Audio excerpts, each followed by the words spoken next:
북한의 김정은 위원장에 대한 각종 신변 이상설이 곳곳에서 쏟아지고 있지만 여전히 보름째 김 위원장은 모습을 나타내지 않고 있습니다. 미국의 워싱턴 포스트지는요, 김정은 없는 평양도 뒤숭숭해서 사재기가 극성이다라는 보도까지 내놨습니다. 이 소식 저희가 준비했습니다. 그리고 오늘도 여러분의 댓글을 기다립니다. 뉴스탑10 유튜브 생방송에 의미 있는 댓글 남기시면 실시간으로 소개도 하고 질문도 받아보겠습니다. 멀리 가지 마십시오. 잠시 뒤 바로 돌아옵니다. 이런 신발 있나요? 방수는 기본, 충격은 더블로 순삭. 어디 가도 발이 쫙 붙는 그런 신발 처음 나왔습니다. 설마 했던 이 모든 스펙들이 퀀텀 인피니티 속으로. 아이더. 인생이 막 재밌어지기 시작했다. 나의 빛나는 인생을 위하여. G4 X10 화이트 에디션. 양상추 한 장 반, 배추김치 세 조각. 너는 배불러도 야채는 고프다. 이게 야채 하루치야. 하루 야채야. 엄마, 나 못 나가. 요즘 종아리가 붓고 아프고. 뭐? 정맥, 순환? 센스? 답은 센시아. 정맥순환을 원활하게 센시아. 건강한 다리 더 매력있죠? 센시아. 나오니까 참 좋다. 예, 오늘도 뉴스탑10이 자랑하는 뉴스고수 네 분과 함께합니다.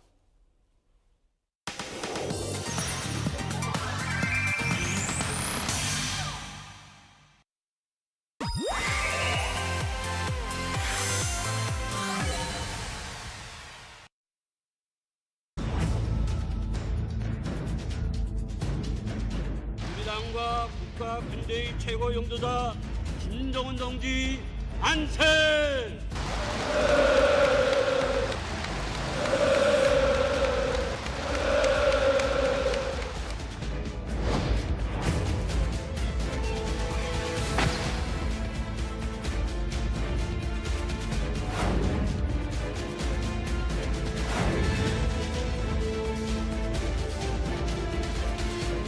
If he is in the kind of condition that the reports say, that the news is saying, that would be it's a very serious condition, as you know. But I wish him well.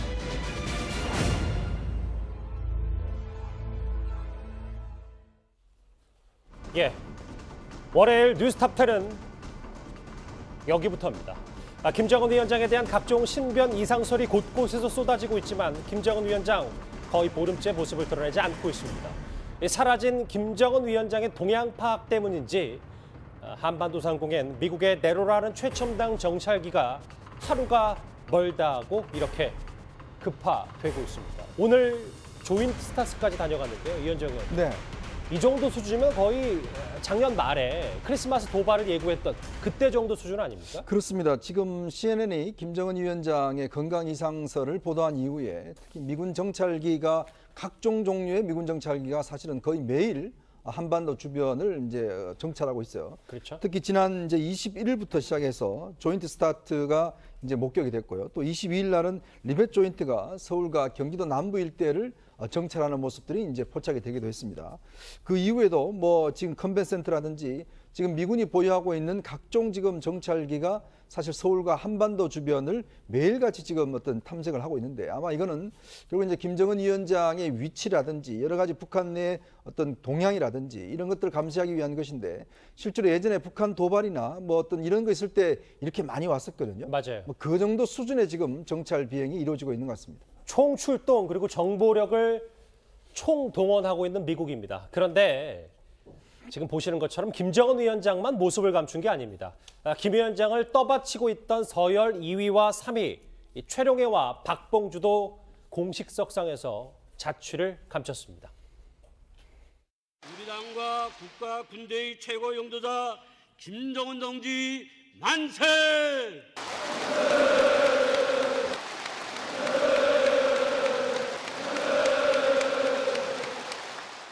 우리 적을 그 누구도 감히 넘볼 수 없는 세계적인 군사 대우로 빛내어 주시고 전략 국가의 지혜에 당당히 올려 세우신 것은 신석호 부장, 네. 저하고 화면을 좀 같이 보실게요. 그러게요. 수뇌부도 이렇게 사라졌습니다. 뭐 보름째 자맹은 잘 알고 있고 김여정도 지금 모습을 안 드러내고 있고 물론 신석호 부장 이런 거잖아요. 뭐 1호 동지 김정은이 당연히 안 나오니 밑에 사람들도 자취를 감출 수는 있는데 만약에 이런 게 여러 가지 신경이 쓰였다면 뭐 최령이나 박봉주 의도적으로 공식석상에 내보낼 법도 한데 수뇌부가 동시에 다 사라졌습니다. 그렇습니다. 두 사람이 공통적으로 4월 15일 날 태양절 행사에 금수산 태양궁전에 참배를 했죠. 예. 그리고는 지금 보이지 않는 겁니다.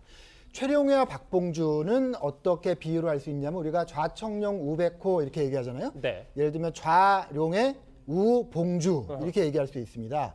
공식 서열로 봤을 때 2위와 3위. 네. 특히 최룡해는 정치, 박봉주는 경제 이렇게 담당하는 최고 엘리트라고 할 수 있습니다.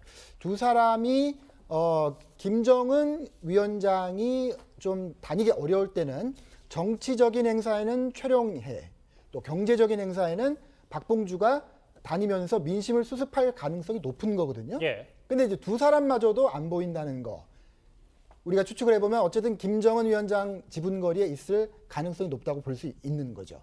특히 박봉주는요. 예. 최근까지 굉장히 활동이 활발했어요. 왜 활발했냐? 경제가 안 좋지 않습니까? 북한 지금 경제가요. 그래서, 예.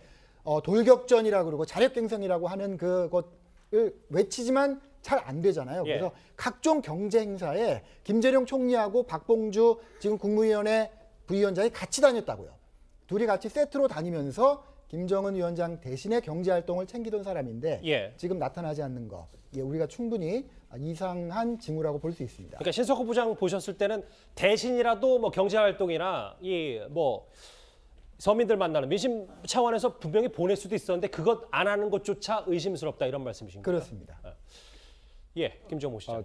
제가 개인적으로 봤을 때는 혹시나 김정은 위원장이 아직까지 원산에 있고 예. 또 김여정도 원산에 있을 것 같아요. 그러면 평양을 누군가 담당을 해야 되는데 현재 대외 활동이 아니고 내부적으로는 오히려 더 열심히 김정은을 보좌하기 위해서 평양에서 일을 하고 있지 않나 이런 생각도 듭니다. 그러니까 뭐 역할 분담설도 있다. 뭐 이렇게 볼 수도 있겠군요. 알겠습니다. 자, 그러면 지금부터 화면을 저하고 함께 보실까요?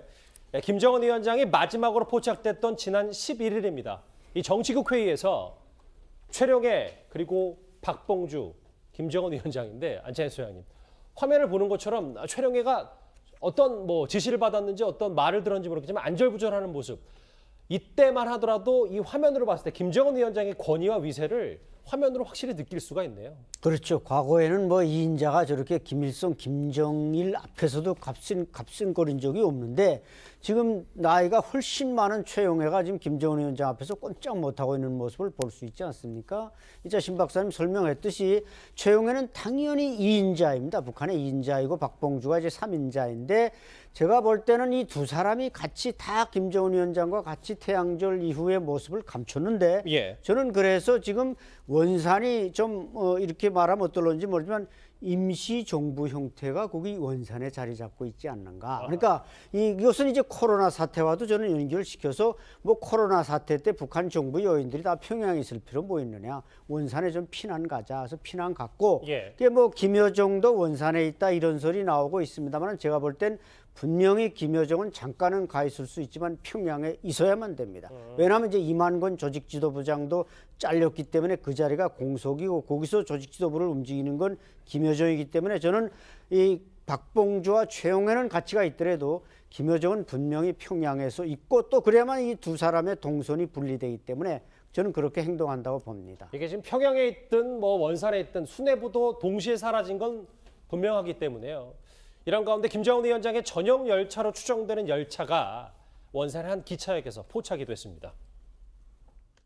원산에 가 있다 오르는 게 맞을 겁니다. 원산에 가면은 바닷가에 아주 좋은 휴양 시설들을 많이 만들어 놨기 때문에 앞으로 이제 그걸로 돈 좀 벌고 싶은 것 같은데.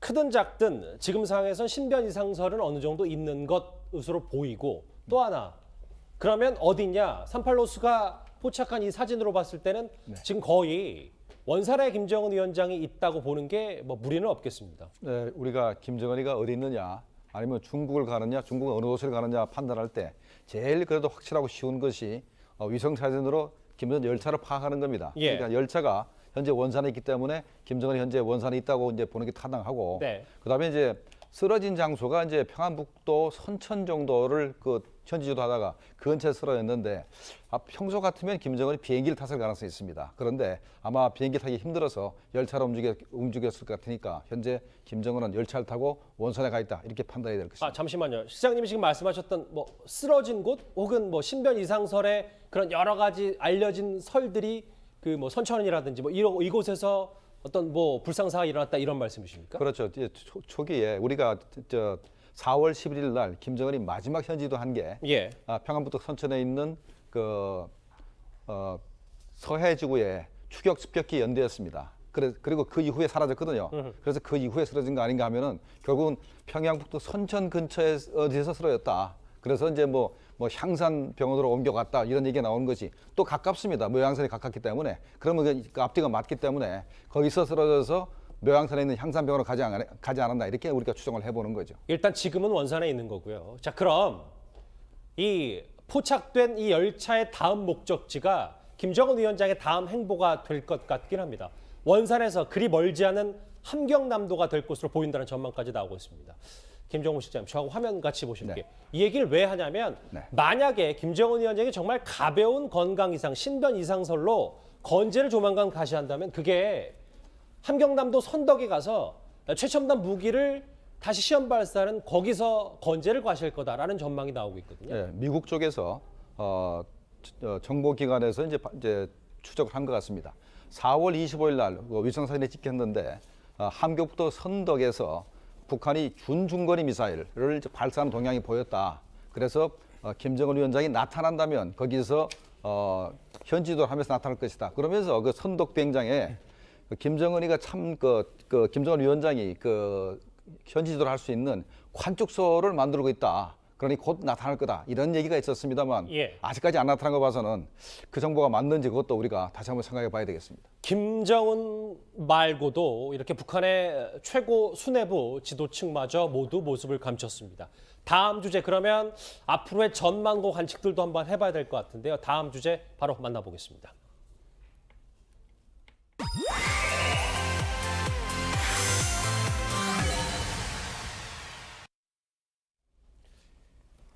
이 오빠가 모습을 감추니까요. 전 세계는 계속해서 이 여동생인 김여정을 예의주시하고 있습니다. 그런데 새로운 분석 하나가 나왔습니다.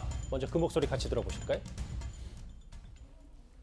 김정은 신상에 대해서 만약에 무슨 변고가 있다 그러면 정말 그거는 그 북한 체제를 흔들 수 있는 사안이고 만약에 쓰러졌다 그러면 뭐 김여정이나 김정철 같은 사람들은 벌써 망명할 준비를 말하는 반역을 생각해서 이미 다 갖추고 있어야 되거든요.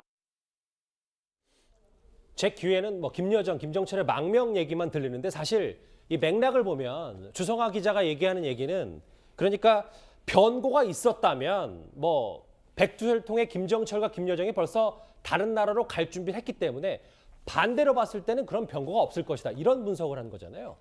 예, 주성아 기자, 탈북 기자하고 저희 동아일보에서 지금 10년 넘게 북한을 전공하고 있는데요. 지금 현재 그 김정은의 신변에 큰 이상이 없을 것이다라는 이제 주장을 일관적으로 하고 있습니다.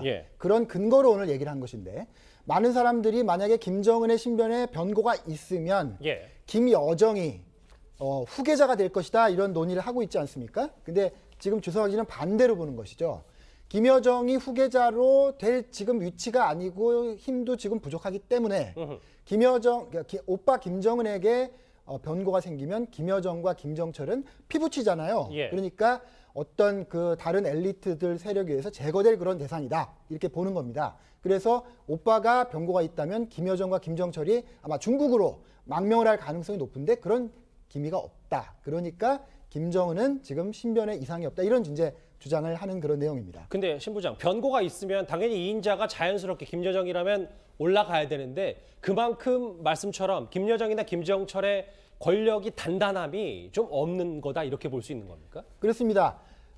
지금 백두혈통 가운데에서도 어쨌든 간에 김정은의 자식들이 어리다고 보면 동기들이잖아요. 여동생과 형입니다. 같은 배가 같은 그 혈통이기 때문에 가장 그 김정은의 입장에서 보면 권력을 넘겨줄 가능성이 큰 사람입니다만 저희가 여러 번 그 이 자리에서도 논의를 했습니다만은 후계자가 되기에는 아직 권력 기반이나 아니면 정책 능력이나 또 인민들이나 엘리트들이 받아들일 만한 그런 인격적인 자질이 부족하다고 보는 것이죠. 특히 김여정은 여성입니다. 굉장히 보수적인 북한 사회에서 과연 여성 수령을 엘리트와 인민이 받아들이겠느냐 이런 근본적인 그 질문이 나오고 있기 때문에 쉽지 않을 것이다라고 이제 보는 것들이 일반적인 관측이죠.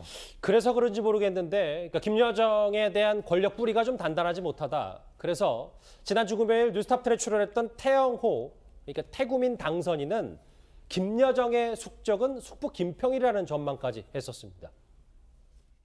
김여정 체제로 갈 겁니다. 60대 후반부터 70대 중반 세력이 지금 북한의 기본 정치 권력 세력인데 이 세력이 볼 때는 김여정과 가까울까 아니면 김평일과 가까울까. 김정은이나 김여정은 북한에 뿌리가 없어요. 북한에서 학교도 다닌 거였고 남들 다 가는 타가소나 유치원도 안 갔습니다. 왕궁 안에서 거의 저들끼리 생활했고.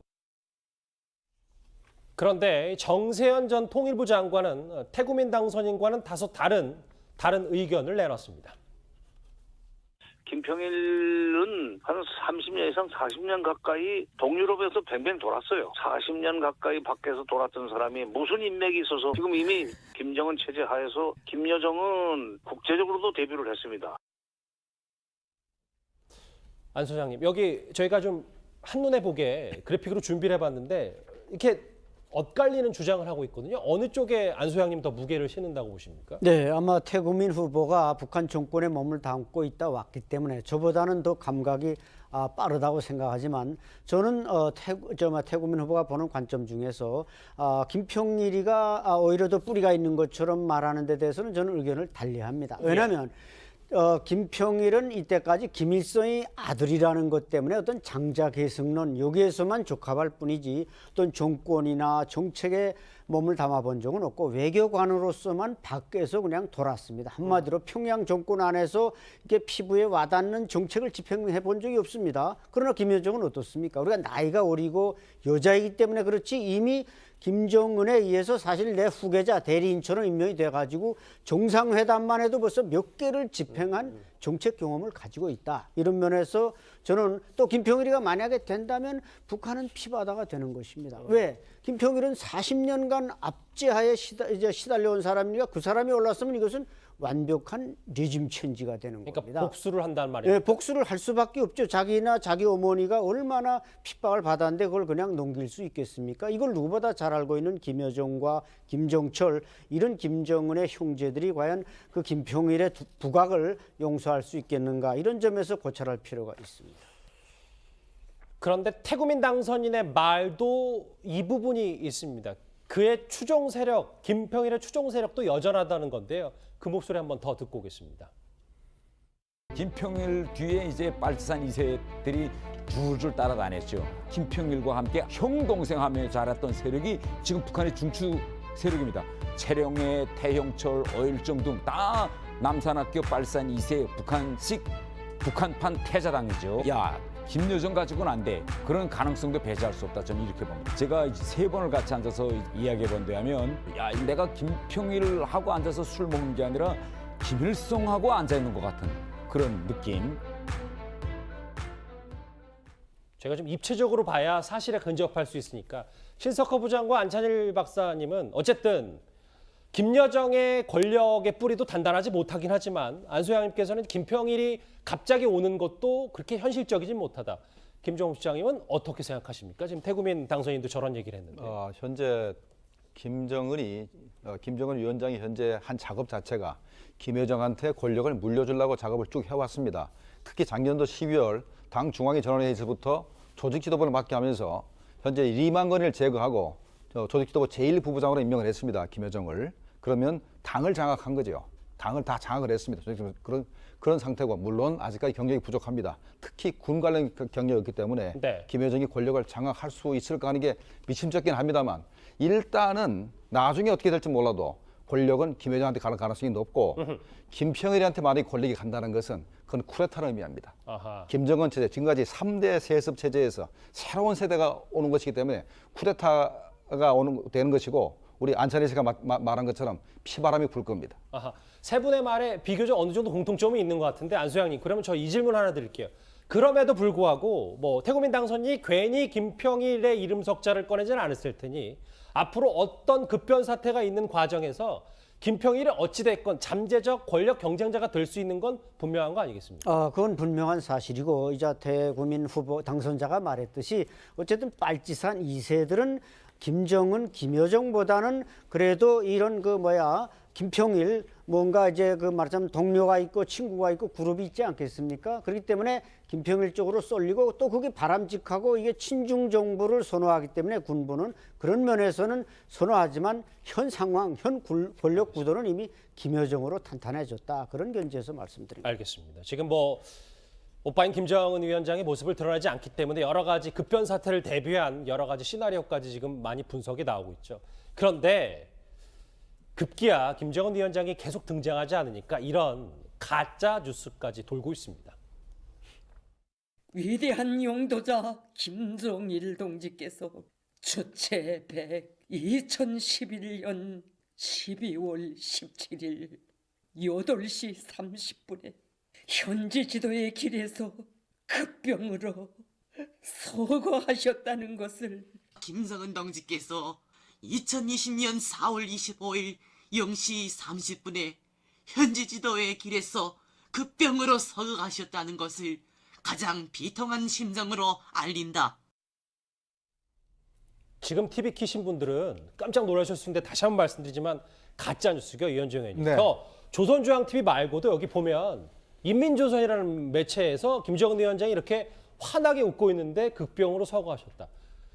지금 김정은 위원장의 신변 이상설이 지금 뉴스는 뉴스인가 봅니다. 그러니까 지금 왜냐하면 워낙 북한 사회라는 게 1인 독재 체제 아니겠습니까? 결국 1인이 어떤 면에서 보면 뭔가 상황이 생기면 나라 전체가 흔들리기 때문에 그건 또 우리한테 직접적인 영향을 미치기 때문에 이제 관심이 있는데 문제는 아까 이춘희 아나운서와 비슷하게 지금 비슷한 뉴스들이 저도 매일같이 이렇게 받아봅니다. 그러면서 이게 이제 어떤 면에서 보면 일반 분들도 상당히 이 문제에 대해서 논란이 많이 있어요.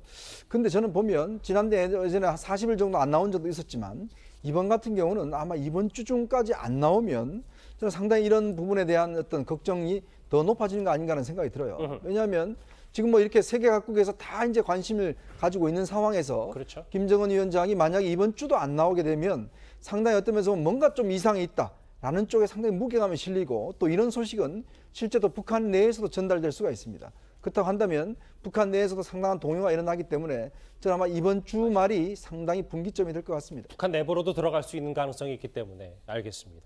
변고 있다면 김여정이 망명을 준비했을 텐데 그렇지 않으니 변고가 없을 것이다라는 분석까지 만나봤습니다. 그럼 다음 주제 미국과 우리 정부의 입장 하나하나 짚어봅니다.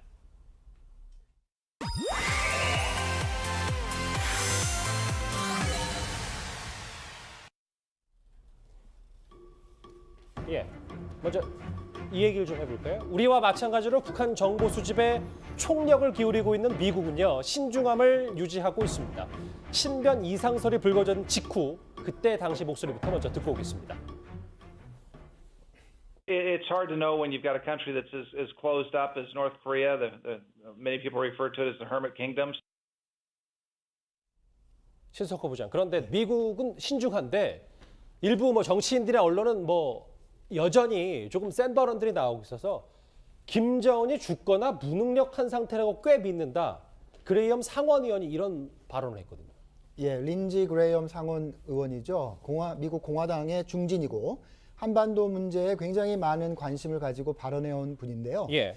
그런데 이분이 굉장히 북한 핵 문제, 특히 북한 핵 문제에 대해서는 굉장히 매파입니다. 아하. 그래서 일관되게 강경하다. 북한은 핵을 포기하지 않을 것이다. 그래서 미국의 국가 이익이 침해받는 그런 상황이 오기 전에 무력으로라도 이 문제를 해결해야 된다라고 얘기를 해온 분이고 좀 심한 발언도 있었죠.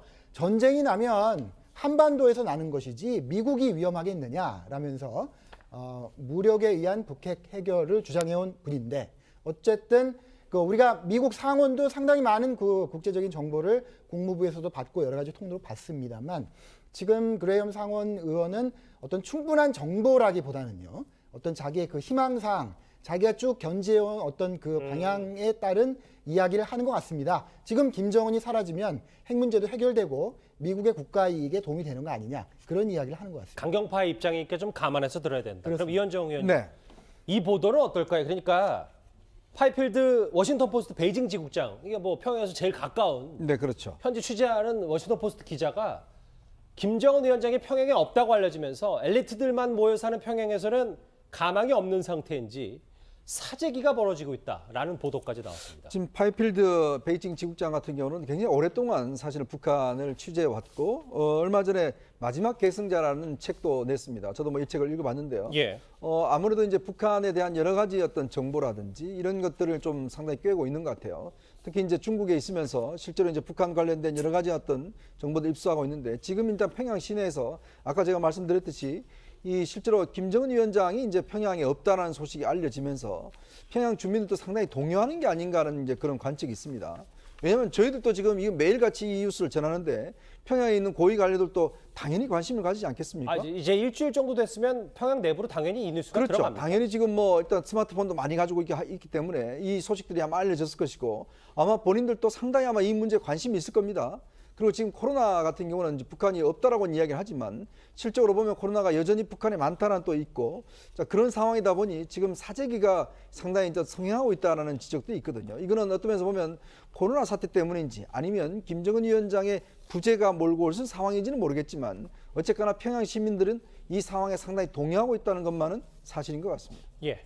코로나가 벌어진 게 북한에서는 1월 21일 정도부터 국경 봉쇄 시작했으니까 지금 새삼스럽게 사재기가 벌어졌다는 얘기는 코로나보다는 김정은 위원장이 4월 15일 날 안 나타나서 현재 바깥에서 사망설이라든가 중태설이 자꾸 북한으로 들어가니까 북한의 고위층들, 지배층들이 현재 동요해서 현재 돈을 가진 사람들이 현재 물건을 사재기하는 상태거든요. 그래서 현재 상당히 정치적 충격을 받고 사재기를 하는 것은 과거 김일성이 죽었을 때 고난행군이 왔거든요. 예. 그래서 뭐 수십만 또는 수백만이 굶어 죽었다 하는 그 상황이었었습니다. 그래서 다시 한번 그런 게 올까봐 겁이 나서 현재 물건을 사재기하는 겁니다. 그러니까 실장님 말씀은 북한 고위층이라 하더라도 우리만큼 정보가 없을 수 있으니까 김정은 위원장이 어떻게 됐는지 모르니까 그런 불안 심리에서 사재기를 했을 가능성도 있다. 뭐 이런 그러니까 말씀이시죠. 중국 쪽을 통해서 아마도 현재 세계적인 뉴스들이 북한에서 다 들어갔다 이렇게 판단하는 것이 객관적입니다. 지금 잠깐 중국 얘기를 하셨잖아요. 그러면 이건 어떻게 봐야 될지 모르겠습니다. 중국의 군 의료 전문가 팀 약 50명이 북한에 파견이 됐다는 보도까지 나왔습니다. 안창인 소장님. 네. 그제 그러니까 주말 사이는 로이터였고 일본의 아사히 신문마저도 베이징 인민해방군 총위원회에서 의료 전문가 약 50명을 그 전에 북한에 파견했다. 이건 좀 의미심장한 거 아닙니까? 예, 아마 단장이 그 책임자가 슝따오 공산당 연락부장 같기도 하고 그렇게 된다면 그야말로 고위급 대표단인데 제가 볼 땐 이 50명이 전부 의사겠느냐. 뭐 301 인민해방군 총위원은 저게 덩샤오핑이나 뭐 장쩌민이 수술받는 최고 병원 아니겠습니까? 예. 또 일설에는 김정은이 이미 그 사람들 몇 명을 데려다가 스텐트 수술을 받았다 이런 설도 있는데 어쨌든 제가 볼 때는 김정은이 이제 뭔가 건강이 악화되니까 의료진을 파견하되 같이 공산당 연락부 대외 사업을 한 연락부 간부들과 같이 또 지금 갈마 원산 지구에 김정은이가 있다 보니까 이 갈마 그 국제관광단지를 개발하려면 이게 중국의 후원을 통해서 지금 거의 오픈 상태로 갔다니까. 그러니까 이 경제, 정치, 그다음엔 의료 이게 복합적으로 되다 보니까 대표단 숫자가 저렇게 대폭적으로 늘어나서 50명에 달하는 것으로 판단이 됩니다. 신석호 부장, 근데 오늘 오후에 싱하이밍 주한 중국 대사가 북한 파견설 모른다는 입장을 얘기했거든요. 근데 뭐 알아도 모른다고 하는 거잖아요. 그럼 만약에 저 말이 맞다고 하더라도. 그렇습니다. 모를 가능성이 높습니다. 제가 볼 땐. 지금 이 사건에 대해서 중국 베이징의 외교부가 코멘트한 것이 없거든요. 예. 예.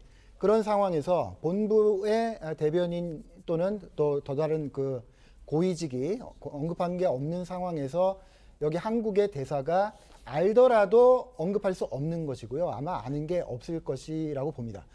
최근에 많은 그 국내 보도들에 따르면 그 소스가 중국발입니다. 중국. 그렇죠. 그런데 우리가 그 경험에 따르면 말이죠. 중국이라는 나라가 굉장히 그 정부의 비밀주의가 강한 나라고 네. 특히 북한과의 관계에 대해서는 더더욱 정보를 철저하게 통제하는 그런 나라입니다. 그래서 누군가가 중국이 실제로 평양에 갔더라도 그것을 기자한테 얘기할 수 있을까라는 그런 질문을 우리가 반드시 해봐야 됩니다. 예. 물론 그것을 보도한 게 지금 세계 유수의 통신사인 로이터고 그 다음에 일본의 가장 우리가 권위 있다고 생각하는 아사히 신문이기는 그러니까요. 하지만 그 점은 우리가 맞을까 하는 그 의심을 끝까지 좀 가져야 된다고 생각합니다. 예. 중국, 뭐 미국 언론 쭉 워싱턴 포스트, 일본 아사히 신문 얘기까지 쭉 해봤어요. 그러면 국내 외교안보 전문가들의 의견도 정확히 나뉘고 있습니다. 윤상현 국회 외통위원장은요. 중국 의료진 방북 보도는 김정은의 와병설을 증폭시키는 근거다. 이렇게 주장한 반면 문정인 특보의 생각은 좀 다릅니다. 연이어서 들어보시죠. 숭타오라고 대연락부장이 있는데 대연락부장까지 갔다는 설도 있다. 그래서 의료진이 이렇게 파견이 됐다면은 숭타오가 파견이 된지 안 했는지 모르지만 의료진 파견까지 하면은 이게 이제 와병설을 증폭시키는 또 하나의 근거로 작용하는데 그 북한이 잘못되기를 바라는 저주하는 사람들 주문이에요. 군의관 50명이 들어간 것은 김정은 위원장이 유중하지 않다는 반증입니다. 지금 목소리는 정세현 전 장관의 목소리 들었고 이현정 의원님. 네. 문정인 대통령 외교안보 특보는 원산에 아예 건강하다는 표현까지 썼거든요. 그렇습니다. 지금 뭐 보면 정부 사이드에 있는 분들 같은 경우는 김정은 위원장이 전혀 이상이 없다. 그러니까 정부 쪽에 있는 그렇죠. 사람들. 뭐 김현철 통일부 장관도 그렇고 다들 한결같은 목소리예요. 이상 징후가 없다라는 것이 이제 지금 정부 사이드에 나오는 일관된 메시지입니다. 특히 오늘 같은 경우에 4.27 2주년 기념일이잖아요. 이제 그렇다 보니 어떤 면에서 보면 정부 입장에서 보면 이 상황에 어떤 변화가 생기면 남북 관계에 큰 변화가 생기기 때문에 어떤 그런 측면에서 이제 물론 또 정부가 또 정보를 많이 갖고 있기 때문에 그런 이야기를 하는지 모르겠지만 일단 좀 야당 사이드에서는 계속적으로 어떤 이 문제가 있다라고 이제 이야기가 나오고 있어요. 저는 그래서 여기서 하나의 어떤 면에서 보면 좀 우리가 견제될 점이 좀 확증 편향을 좀 견제해야 됩니다. 왜냐하면 너무 긍정적인 면만 보려고 하는 측면과 또 부정적인 면만 보려고 하는 측면이 분명히 있는 것이거든요. 그것이 어떤 자기의 정파적 어떤 이해관계에 있을 수 있는 것인데 우리는 이 사태는요. 어떤 면에서는 굉장히 객관적으로 봐야 될 필요성이 있습니다. 지금 뭐 외신들도 보면 여러 가지 지금 의견들이 나눠지고 있거든요. 그리고 또 정확한 정보가 정말 어떤 극단적으로 지금 나눠져 있기 때문에 파악할 수 없는 상황이기 때문에 무조건 괜찮다, 안전하다. 라고 또 하기에는 그렇고 또 무조건 지금 뭐 거의 코마 상태다 이렇게 또 하기에도 그렇고 이 상황은 좀 우리가 정부 관계자들도 그렇고 야당 관계도 그렇고 좀 더 객관성 있게 바라보는 저는 관점이 필요하지 않나 싶습니다. 그래서 저희가 여러 보도도 인용하면서 사실관계에 어떤 게 가장 가까운지 지금 하나하나 살펴보고 있는 거겠죠. 그래서요. 그런데 오늘 윤석열 외통위원장의 발언 하나 더 있습니다. 김정은 위원장이요. 내부 동요를 우려해서 곧 모습을 드러낼 거다라는 관측까지 내놨습니다. 김정은 위원장이 직접 사인을 한다거나 직접 정책 결정을 하는 사인을 하는 이런 인사에 관한 지시사항은 없다라고는 사실에 제가 주목을 하고요.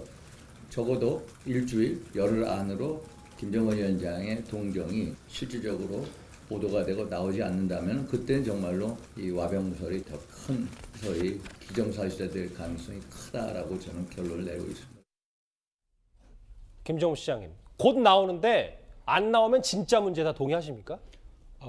저도 동의를 합니다. 왜 그런가면 4월 15일 날 금수산 태양궁전 그 참배를 안 했지 않습니까? 그 때문에 현재 북한 내부가 동요하고 있는 것이고 또 4월 25일 날 인민군 창건 기념일이거든요. 그때도 뭔가 조치를 했었습니다. 나타나서 무슨 뭐 군 관련 행사를 한다든가 뭔가를 했었었는데 안 나타났지 않습니까? 그리고 5월 1일 날이 노동절인데 북한의 노동절이 굉장히 중요합니다. 그러니까 노동신문이라 그러면서 북한이 노동자의 나라라 그러기 때문에 5월 1일이 굉장히 중요한 날인데 만약에 5월 1일까지도 안 나타나면 분명히 뭔가 이상이 있는 겁니다. 그러니까 달이 바뀌면 그래도 김정은 위원장이 모습을 드러내지 않으면 그것부터는 좀 이상하게 볼 필요가 있다.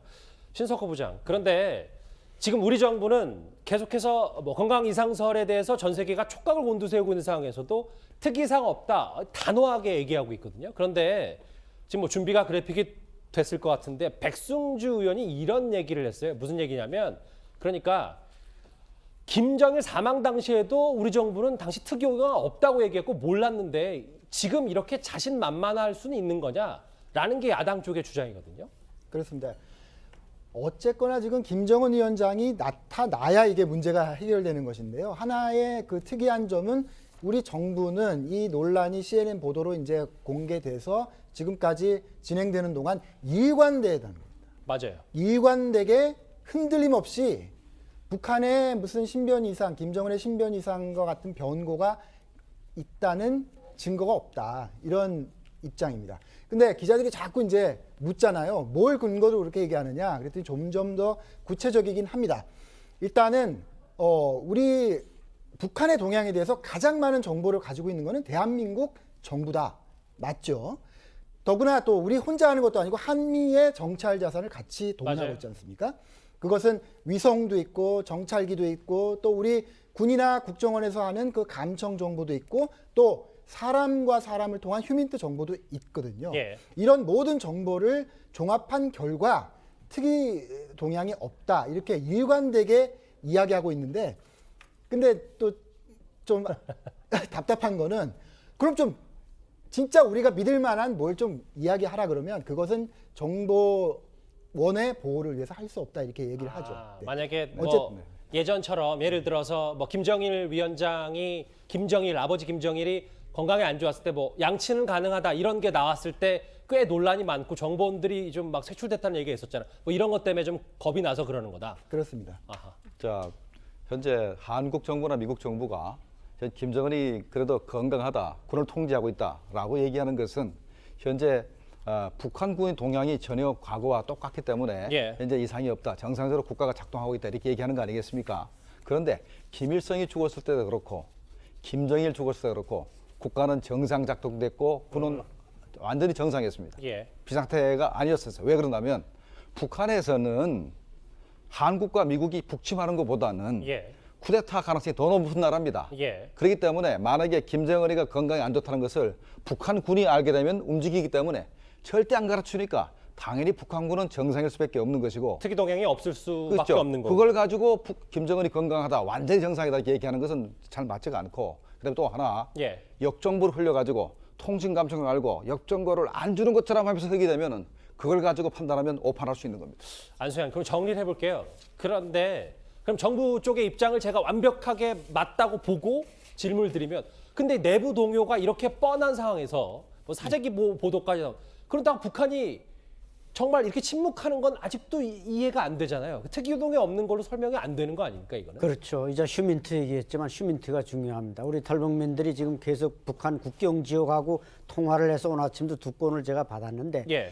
북한 쪽 국경, 중국 쪽 국경에 무력 이동이 있으면 이건 김정은 그야말로 신상에 문제가 심각하게 발생한 겁니다. 그런데 전혀 무력 이동이 없습니다. 네. 지금 그리고 지난 시기에는 김정은이가 이제 지팡이를 짚고 나타날 때는 40일까지 잠적했다가 나타났습니다. 예. 지금 뭐 한 2주간, 3주간밖에 안 되지 않습니까? 그래서 저는 지금 김정은이 뭔가 주먹 끌기를 하고 있다.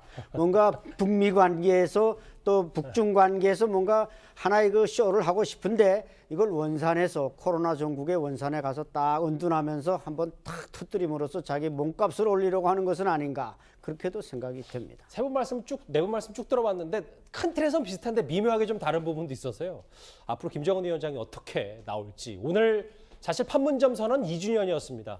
정부의 의지대로 남북 평화 경제를 열어가라면 지금까지 쭉 짚어본 김정은 위원장을 둘러싼 여러 건강 이상설부터 가라앉아야 할 것 같습니다.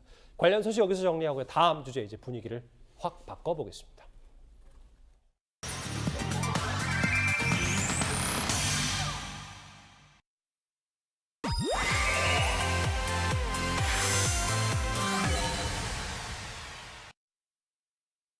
참담하기 그지없었습니다. 당 윤리심판원은 일벌 100개의 징계 절차에 돌입할 것이며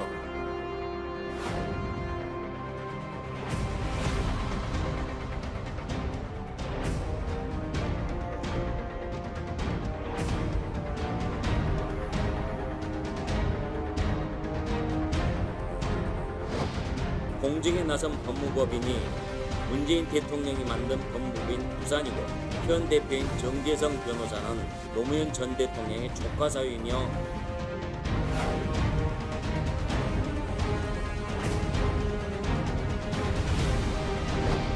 저도 뭐 정 변호사님과 아주 가까운 사람인데 전혀 몰랐어요.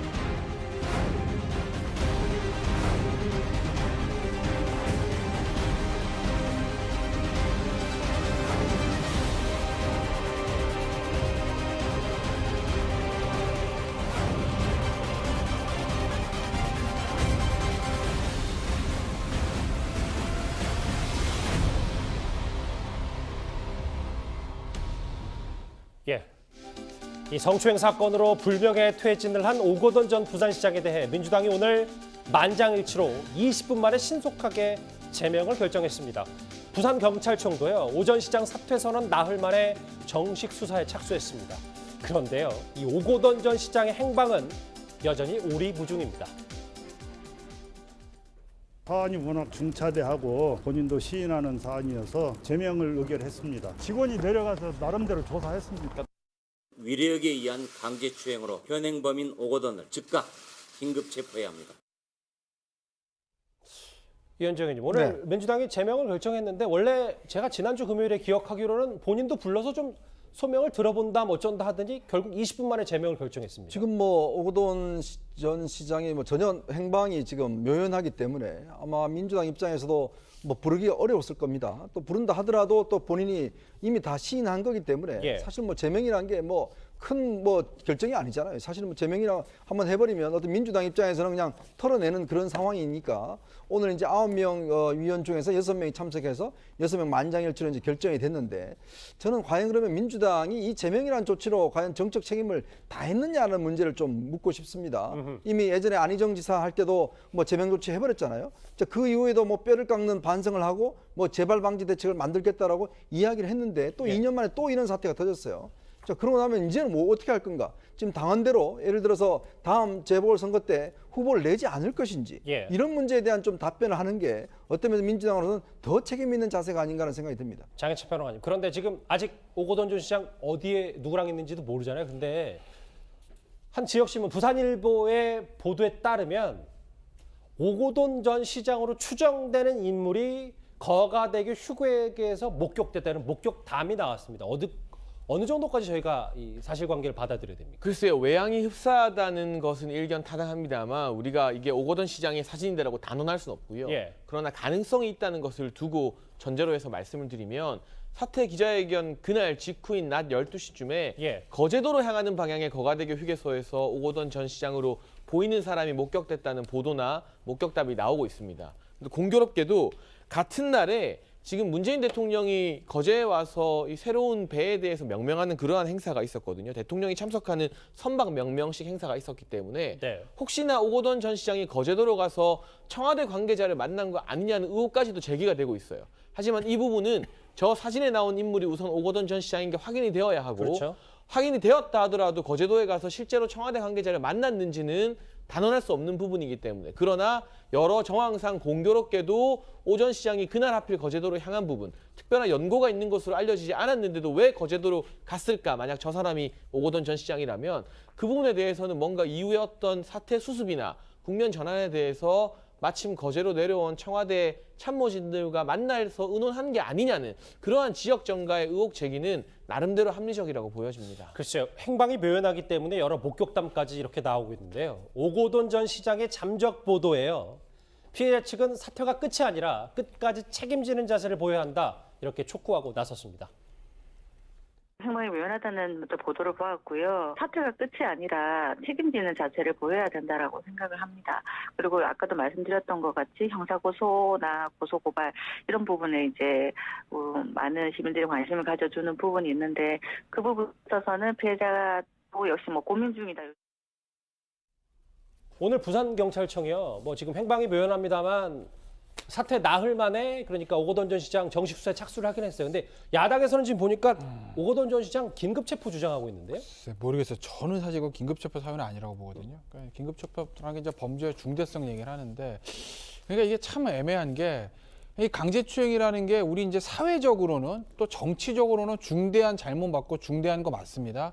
근데 이제 법적인 어떤 법정형이나 그런 측면으로 봤을 때 중대 범죄냐라는 거는 사실 조금 물음표 붙는 거 맞거든요. 왜냐하면 이게 강제추행이 아니라 위력이나 간음, 예전에 이제 안희정 전 지사 같은 그런 건이라면 그러면 이거는 저 법적으로도 긴급체포 사유에 저는 해당된다고 보는데 이게 강제추행이기 때문에 우리가 이제 일반적으로 말하는 야 이거 정말 시장으로서 하면 안 되는 중대한 잘못을 저지른 거 아니야? 라고 하는 이 정치적인 거, 도의적인 거 빼고 순수하게 법적으로만 보면 이거 저는 긴급체포 사유는 저는 아니라고 봐요.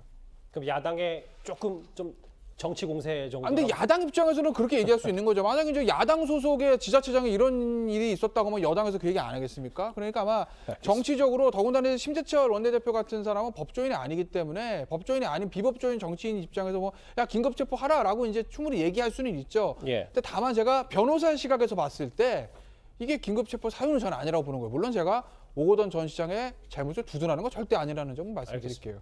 그런데 오늘 새롭게 불거진 내용 하나 지금부터 살펴보도록 하겠습니다. 야당의 주장인데요. 그 목소리로 직접 한번 들어보겠습니다. 공증에 나선 법무법인이 문재인 대통령이 만든 법무부인 부산이고 현 대표인 정재성 변호사는 노무현 전 대통령의 조카 사위이며 오거돈 캠프에서 인재영입위원장을 했던 사람입니다. 이런 특수관계인데 어느 국민이 청와대가 몰랐다고 믿을 수 있겠습니까? 이 부분이잖아요. 그러니까 이현정 의원. 네. 오전 시장에게 공개 사과 그리고 이번 달 안에 사퇴 그 각서 공증을 받았던 법무법인이 다름 아닌 부산이다. 이걸 야당에서 의혹 제기하는 겁니까? 그러니까요. 왜 하필이면 법무법인 부산일까? 이 이제 의문이 제기가 되는 것인데요. 아시겠지만 이번 같은 경우는 이제 총선 전에 발생한 사건이 총선 이후에 이제 사퇴를 했지 않습니까? 네. 근데 그 중간에 공증이라는 어떤 좀 생소한 절차가 있었어요. 이게 왜냐하면 피해자 측에서 이제 오거돈 시장에게 자, 언제 사퇴하겠다는 것을 법적으로 이제 공증을 해라. 사실 뭐 사퇴해도 안 해도 하지만 일단 오거돈 시장은 뭔가 공식화하는 이제 문서입니다.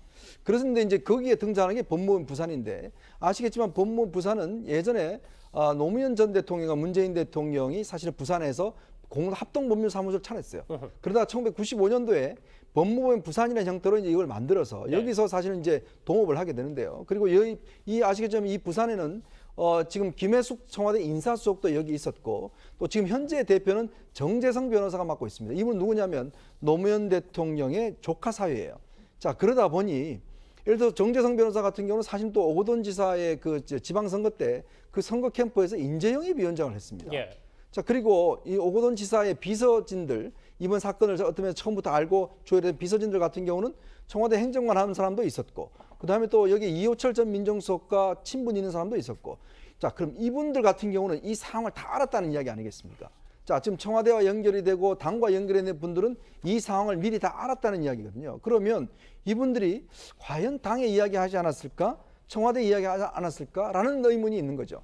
자, 그렇다 보니 이 상황은 선거에 큰 영향을 미칠 수 있는 사안이잖아요.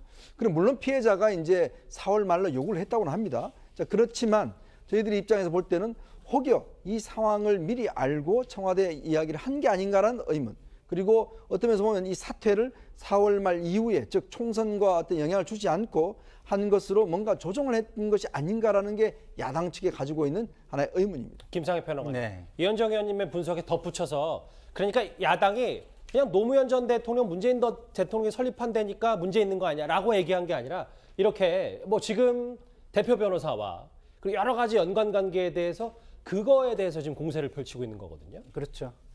이제 사실 그 오거돈 전 시장을 변호를 부산에서 맡았다면 그건 큰 문제는 없을 거예요. 신분도 있고.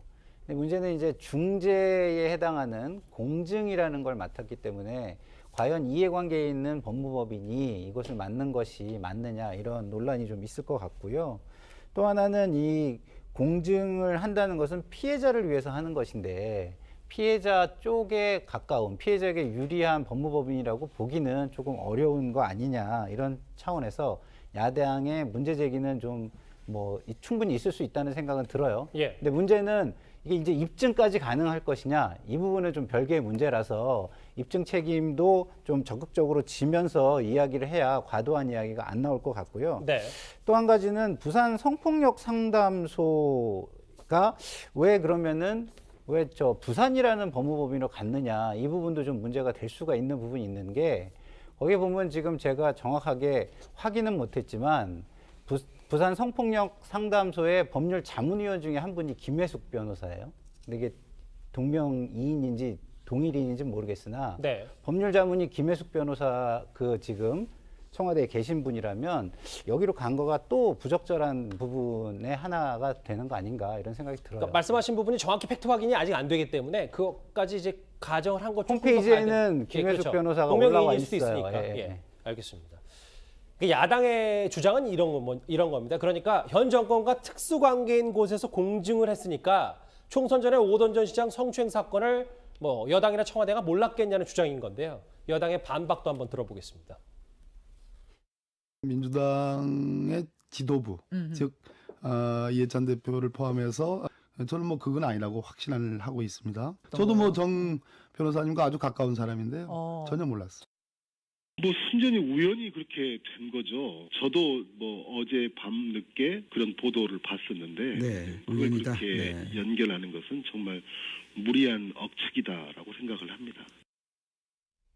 김태현 변호사님, 변호사이시니까 그러니까 여당의 주장처럼 그렇잖아요. 그러니까 우연일 수 있고 부산에 법무법인 중에 부산이 제일 크고 그러면 거기를 가는 거다. 만약에라고 하면 뭐 이렇게까지 큰 그림까지 안 나오는 건 아닙니까? 근데 이제 공증이라는 게 이제 뭔지 뭐 말씀을 드리면 예를 들어서 양 당사자가 있을 때 두 사람 사이에서 뭐 협상을 도와주고 협상을 진행하고 이런 게 아니라 어떤 사람이 와가 제가 이제 예를 들어서 김태현은 뭐뭐뭐뭐 하겠습니다라고 문서를 썼으면 그 문서 내용의 진위랑 상관없이 김태현이 이 말을 한 거를 공증 변호사가 들었습니다. 이거 하나 쓰는 거예요. 그러니까 별건 아니에요. 공증하는 것 자체가 무슨 변호사가 어떻게 뭐 대단한 걸 하는 게 아니라 이 사건 같은 경우에는 오거돈 시장이라는 사람이 어떠한 일로 몇 월 며칠까지 부산시장직을 사퇴하기로 했습니다. 라는 거를 그런 말을 했다는 거 공식적으로 확인해 주는 거지 뭐 실제로 뭐 성추행을 했는지 안 했는지에 대해서 담보를 해주는 게 아니에요. 별건 아니에요, 공증이. 그런데 오거돈 시장 입장에서 보면 제가 오거돈 시장이라도 누가 먼저 찾아간지 모르겠습니다.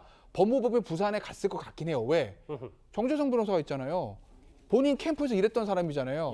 이거 만약에 밖으로 말이 새나가면 굉장히 곤란해. 물론 변호사들은 다 의뢰인의 어떤 그런 입을 딱 다물고 있어 업무상 비밀 유지 의무가 있지만 사람들은 모르는 거니까 오거돈 시장 입장에서 보면 그래도 제일 믿을 만한 사람이 정재성 변호사이기 때문에 그 사람이 대표로 있는 법무부 부산에 갔을 것 같기는 해요.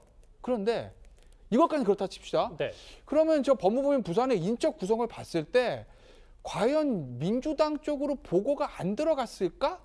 라는 그런 의심들을 야당 쪽에서 계속 하는 거죠. 그렇죠. 그렇기 때문에 야 이거 저 정재성 변호사 거기다가 저 김혜숙 지금 저 청와대에 있는 김혜숙 변호사 비서관 같은 경우도 법무부인 부산에서 일했던 사람이고 결국 여권 청와대와 굉장히 긴밀한 관계에 있다고 볼 수도 있는 로펌이기 때문에 과연 이 문제들을 청와대와 여당이 몰랐겠는가라고 하는 게 야당의 주장이고 뭐 여당은 몰랐다고 하는데 뭐 자세한 내용은 좀 지켜봐야 되겠죠. 뭐가 진실인지. 김태현 변호사 하나 더. 그러니까 오거돈 전 시장이 법무법인 부산을 선택한 건 비난받을 일도 아니고 뭐 피해자 쪽에서도 같이 합의해서 어쨌든 이달 말에 하니까 그건 가는 건데 저는 그렇게 결국은 청와대와 이 부산의 연결고리를 야당처럼 무리하게 이끌기까지는 김상혜 평론가님 말씀처럼 어떤 증거가 있어야 되는데 그렇죠. 그건 어려운 거고. 그러니까 야당 입장에서는 분명히 그런 문제 제기할 수 있어요. 뭐 까마귀 날자 배 떨어지는 걸 수도 있는데 인적 구성으로 봤을 때 야 이거 몰랐을 리가 있냐?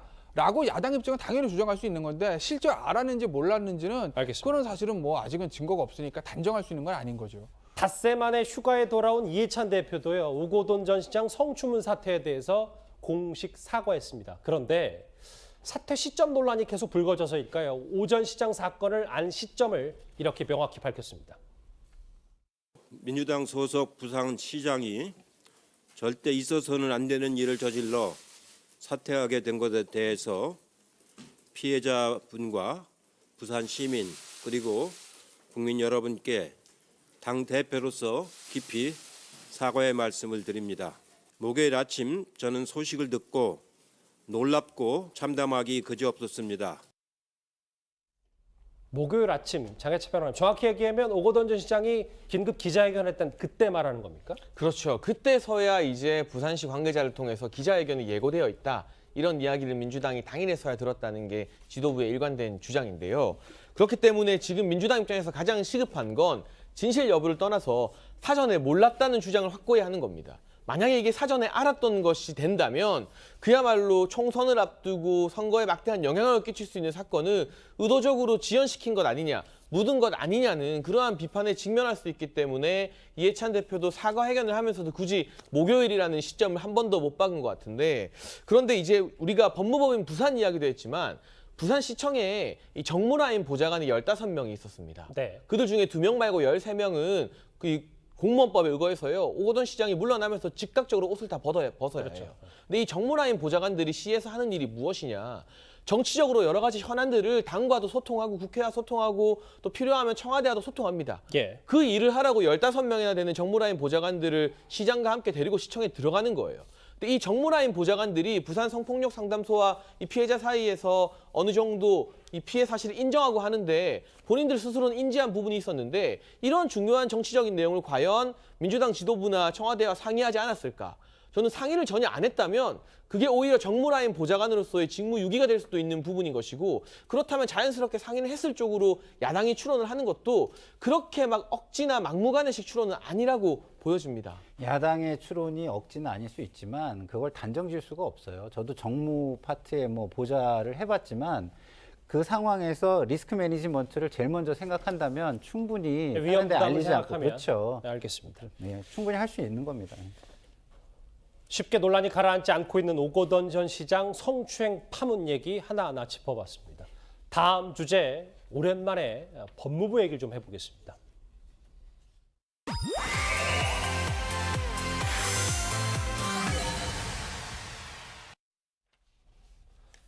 작년 조국 전 장관 사태 때요. 윤석열 총장과 비교적 잦은 파열음을 마찰음을 빚었던 김호수 법무부 차관이 차관직에서 물러났습니다. 과거 목소리부터 먼저 듣고 오겠습니다.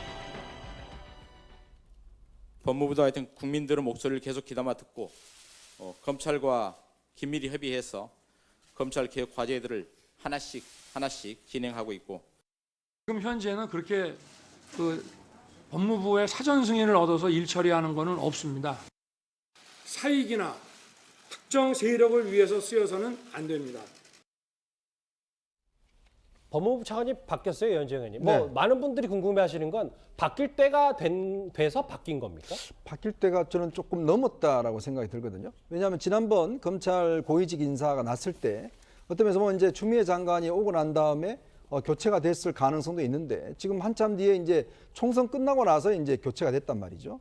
더군다나 지금 이용구 법무실장이라든지 지금 또 법무부에 고위 간부들이 또 몇 명이 또 사표를 냈습니다. 예. 자, 그런 상황을 이제 어떻게 볼 것이냐의 문제인데 지금 이제 아마 지금 이제 총선이 끝나면서 결국은 또 이제 윤석열 총장과 관련된 여러 가지 논란들이 이제 다시금 다시 재현되지 않겠습니까?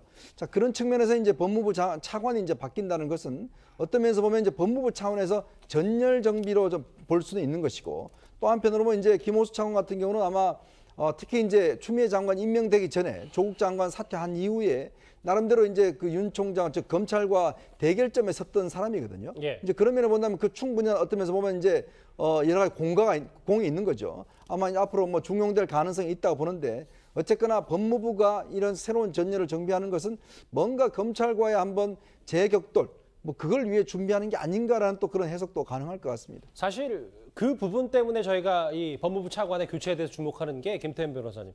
새로 신임 법무부 차관도 추미애 장관과는 꽤 뭐 인연이 깊고 뭐 여러 가지 그 같이 철학을 같이 한다는 얘기까지 나오고 있기 때문에 그렇습니다. 글쎄 뭐 그것까지는 아직 저는 잘 모르겠어요. 그러니까 맞다 아니다 판단이 안 된다는 거예요. 뭐 왜냐하면 추미애 장관하고 지금 어떤 양력이나 이런 거 봤을 때 뭔가 이제 겹치는 부분은 없거든요. 그리고 같이 근무한 것도 아니고 그러게서 추미애 장관의 뭐 철학을 같이 공유하는지 아닌지는 뭐 제가 모르겠으나 저기 보시면 다 그런 거에 관심을 쏟더라고요. 뭐 23기 뭐 윤석열 총장과 동기다. 근데 지금 법무부 차관할 수 있는 기수가 23기밖에 없어요. 왜 총장이 지금 23기거든요. 근데 굉장히 파격적으로 23기임에도 불구하고 윤석열 총장이 중앙지검장 달고 총장을 이동한 것이기 때문에 그리고 위에 선배들 20기, 21기 거의 다 나갔습니다. 그럼 23기 아래로 24, 25, 26기로 사실은 이제 법무부 차관 그다음에 고검장이 내려와야 되는데 그러면 사실은 이게 인사가 너무 흔들리거든요.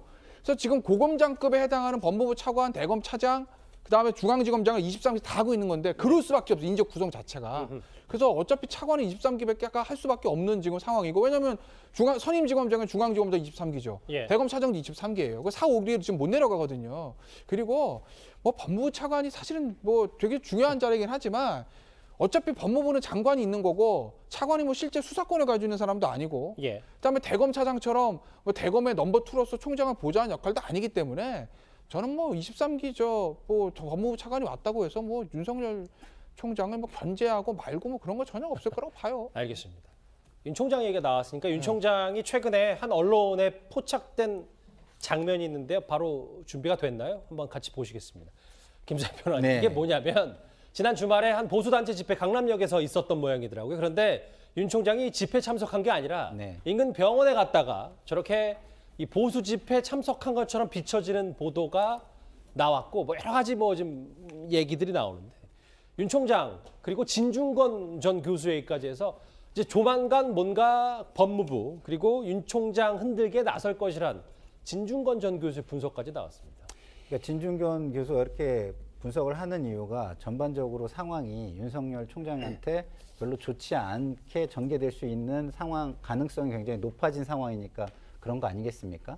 근데 그런 상황에서 윤 총장이 이런 보수 집회에서 그 굉장히 문재인 간첩 뭐 이런 어떤 극렬한 구호를 외치는 시위를 참관하는 것은 스스로 좀 자제하는 게 좋았을 것 같다. 괜한 논란을 만들고 있다 이런 생각이 들어요. 왜냐하면 검찰총장이 이제 4대 사정기관의 장이잖아요. 이런 장들은요 사실은 이렇게 혼자서 잘 다니지도 않아요. 그리고 그 동선을 노출을 잘 시키지도 않습니다. 근데 저렇게 이제 걸어 다니면서 저거를 이렇게 봤다?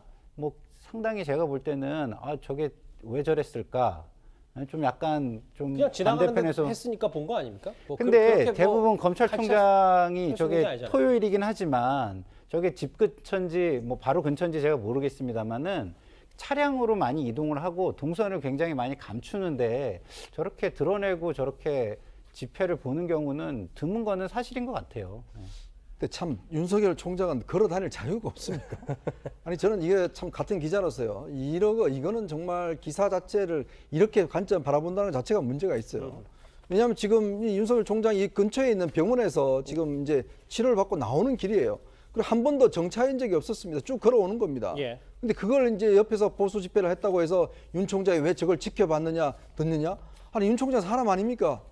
저는 그러면서 보면 너무 이런 것 상황들을 이렇게 하는 것 자체는 이거야말로 제가 볼 때는 정도의 보도가 아닙니다. 아니 근데 사람으로서는 할 수 있는데 제가 아까도 말씀드렸지만 4대 사정기관의 장들은 옆에서 보는 시각이 전혀 다르고 스스로 그 갖는 자세도 스스로 임하는 자세도 전혀 달라요. 그렇기 때문에 이게 이례적인 건 사실이죠. 아니 윤 총장 그럼 맨날 그럼 차 타고 다녀야 됩니까? 그러니까 그리고 얼마나 오래 이것을 봤느냐 이것도 아니 좀 그 화면은 보이잖아요. 눈 감고 갈 수가 없잖아요. 갑자기 저희 아니 그러니까 자꾸 이런 문제를 이런 식으로 연관시켜서 하는 것 자체가 우리가 불필요한 논쟁을 불러일으킨다니까요. 알겠습니다. 예상치 못한 부분에서 갑자기 논쟁이 붙어서요. 알겠습니다. 관련 소식 여기서 정리하고요. 바로 5개의 댓글 차례로 만나보겠습니다. 김호수 차관 초대 공수처장으로 적임자다. 첫 번째 봤고요. 말로는 언제나 공정민주 운운하면서 성추행 일삼는 적폐스러운. 오거돈 잘못한 건 정말 잘못한 거지만 행방 뒤져서 뭐 하려고. 근거도 못 대면서 김정은 위원장 신변 이상설 소설 좀 그만 써라. 마지막 볼까요? 김여정이나 김평일이나 무슨 왕조냐. 백절통은 무슨 인민들이 뽑아야지. 오늘 댓글 5개 여러 가지 의견들이 있습니다. 댓글 5개 감사드립니다. 다음 주제 분위기를 이번에도 바꿔보겠습니다. 바로 만나보도록 하겠습니다.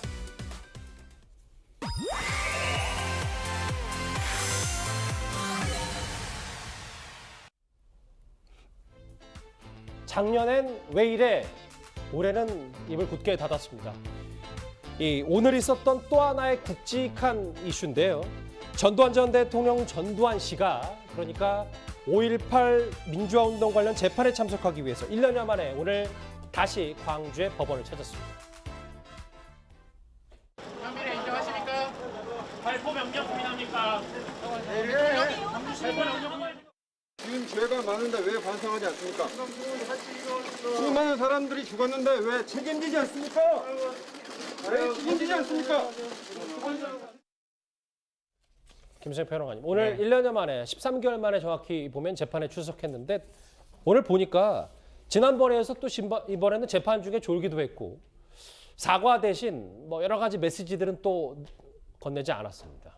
그러니까 뭐 초지일관 뭐 본인이 답변을 안 하고 묵묵부답으로 있다가 졸다가 그다음에 이제 그 중요한 그 뭐죠? 그 헬기 사격 그 부분만 뭐 그게 아니다라고 부인하는 걸로 했는데 참 이걸 보면서 참 답답한 게 우리가 어쨌든 역사를 발전시키기 위해서 사면도 이렇게 하고 이런 걸 했지 않습니까? 네. 과거에. 근데 스스로 끝까지 역사와 국민에게 용서 못할 사람으로 남고자 하는 것 같습니다. 참 참담하고 좀 이렇게 국가의 지도자까지 지내신 분인데 꼭 저래야 할까. 지금 인제라도 좀 사과하고 그다음에 역사를 위해서 본인이 조금 더 양보하고 이런 모습은 못 보여줄까 이런 생각이 좀 많이 드는 재판이었습니다. 알겠습니다. 오늘 또 하나 이슈였던 광주 법정에선 전두환 전 대통령, 전두환 씨 얘기를 마지막 주제에서 한번 만나봤습니다. 정리하겠습니다. 이번에는 이제 뉴스탑 10 진짜 마지막 주제가 기다리고 있습니다.